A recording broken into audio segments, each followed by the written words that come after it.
La Bible offre le moyen net et sans équivoque de l'idée de l'intimité avec Dieu. Le commencement de l'histoire de Dieu avec l'homme se réduit à l'épisode du jardin d'Éden avec Adam et Ève. Jardin qui va permettre de comprendre la mission rédemptrice en Jésus-Christ, en laissant comprendre qu'au départ, il y a une séparation entre l'homme et Dieu qui se voit quand il arrive à l'homme de ne pouvoir expliquer sa création par Dieu. Il y a eu Abraham, qui Abraham qu'il était devient Abraham, scellant de la sorte la naissance de l'intimité avec Dieu. Cette intimité va se voir avec Noé, Moïse pour ne citer que ceux-là, jusqu'à l'évangile où l'essence de la communion sera donnée par les apôtres jusqu'à Paul. Il est remarquable qu'à chaque rencontre de Dieu avec l'homme soit sanctionnée par un grand message. Grand message par sa portée, parce que ce message va fonder les bases d'une histoire de l'homme avec Dieu et en même temps la finalité de cette histoire. Pour Adam et Ève, on ne peut que s'accorder sur le péché. Abraham s'est vu appeler le père de la foi et la promesse à jamais inégalée que Dieu a faite. Il en est ainsi pour Noé et Moïse avec la naissance de la loi. Les apôtres ont scellé le message de la rédemption dont Paul a servi le sien comme nourriture aux chrétiens. On ne peut plus nier que la rencontre de Dieu avec l'homme résulte toujours un message qui se révèle être les mots même de la formulation de ce qu'il est possible de le reconnaître comme une vocation, un destin. La caractéristique de ce message est qu'on le reconnaît à l'identité de son porteur. Le dit n'est pas usurpé parce que Dieu consacre le porteur du message à son message. Toute chose qui permet de dire que l'on est consacré par une révélation à ce qui nous est révélé par Dieu. En consacrant le message à son porteur, Dieu donne au message d'être signifié par son porteur pour l'établir et lui conférer l'autorité de ce message. C'est bien pour cela qu'on peut dire d'Abraham qu'il est le père de la foi et de Moïse n'est jamais dessus son nom de la loi. Il est devenu aisé de comprendre la situation du pauvre comme résultant du déphasage entre la réalité de ce qu'il a au-dedans de lui-même, c'est-à-dire la connaissance de Dieu, donc de son idéal de société et la société des hommes dans lesquels l'homme vit. L'appel que Christ lance aux hommes qui croient en lui à prendre conscience de la lumière qu'ils sont pour le monde comme on peut le réaliser ne peut que s'appliquer aux pauvres, d'ailleurs qui comptent parmi les véritables destinataires de cet appel. En cette affirmation, se justifie à chaque fois dans les porteurs du message par la lumière qui constitue le message pour la connaissance de Dieu.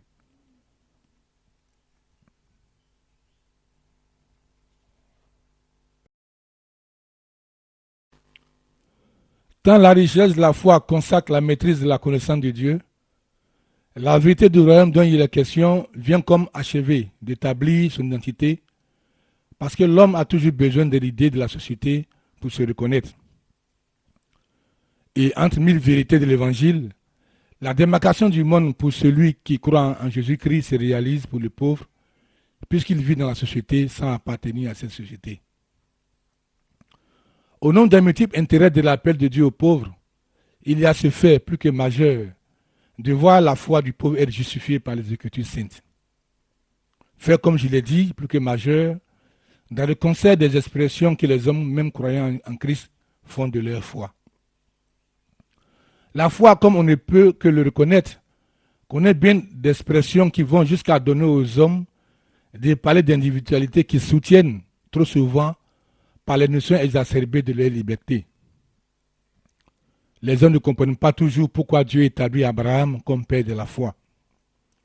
Si Dieu établit lui-même Abraham comme le père de la foi, quelle valeur ou bien quelle vérité efficiente peut soutenir les expressions de la foi qui ne peuvent pas exprimer leur caractère d'hérédité de la foi d'Abraham?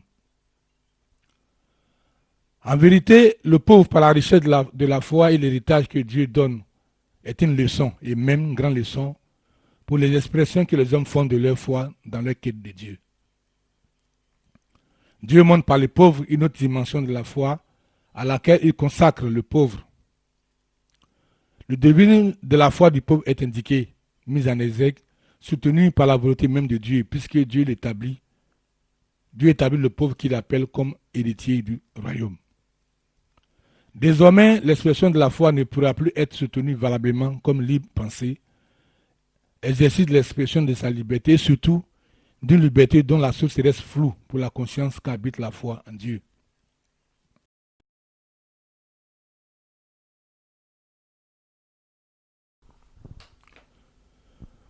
Comme Dieu l'a fait avec Abraham, on retrouve l'engagement de Dieu au départ et à l'arrivée de la démarche de foi. Le départ est la richesse de la foi, l'arrivée est l'héritage du royaume. On peut bien réaliser que le royaume n'est pas le fait de l'initiative du pauvre, mais bien l'héritage qu'il reçoit, achevant de rendre caduque cette attitude que l'homme a de penser qu'il est l'initiateur de ce qu'il peut croire et jusqu'à le présider. Le royaume n'étant pas à l'initiative du pauvre, moins simplement pour le prouver que cet aller vers d'Abraham ne peut être de sa propre initiative. Ainsi, le pauvre ne peut de lui-même quitter sa société des hommes comme pour répondre à une aspiration dont il a l'initiative pour le royaume, pour laisser comprendre cette sorte de léthargie dans laquelle on trouve souvent le pauvre. Cet agir de Dieu avec le pauvre est une leçon, une vérité pour toute démarche de foi.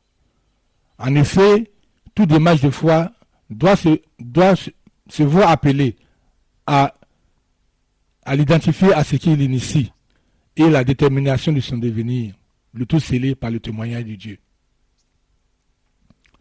La démarche de foi qui ne sait répondre à cette exigence se voit comme interpellée pour une remise en question.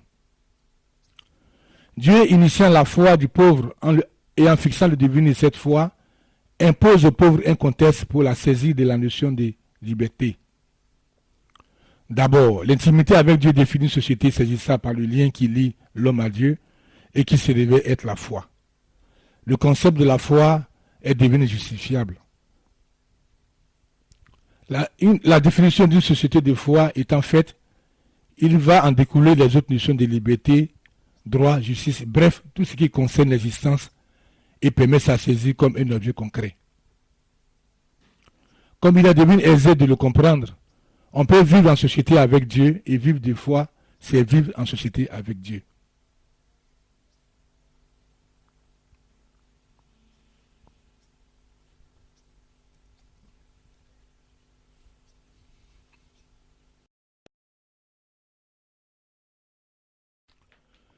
Dieu, en initiant la foi du pauvre et en fixant le devenir de cette foi, impose au pauvre un contexte pour la saisie de la notion de liberté.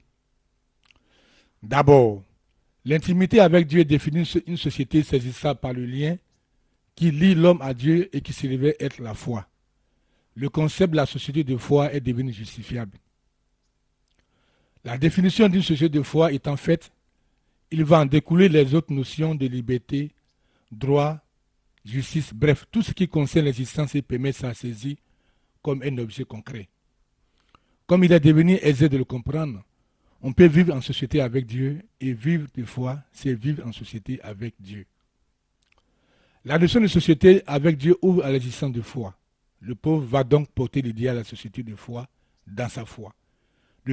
La foi du pauvre va de ce fait être porteuse de l'idéal de la société de Dieu. Puisque le pauvre porte l'idéal social de Dieu, vivre avec le pauvre, avoir en partage sa foi, revient à former une société avec Dieu, chose que l'on saisit par le fait de vivre avec Dieu. Le pauvre qui porte l'idéal social de Dieu va exprimer par l'expression qu'il va faire de sa foi, dans l'exercice qu'il va faire de sa liberté, exprimer cet idéal social. Il se révèle comme réponse de Dieu dans une société des hommes en quête de Dieu. L'histoire de la révélation de Dieu peut continuer à être lue, puisqu'il est devenu possible de trouver en le pauvre un prophète en qui même le peuple israélite était appelé à se reconnaître et s'inspirer. Le pauvre devient, pour ainsi dire, prophète dans la société des hommes. Prophète parce que porteur du message de Dieu, qui est la connaissance de Dieu, comme c'est le cas chez tous les prophètes de Dieu.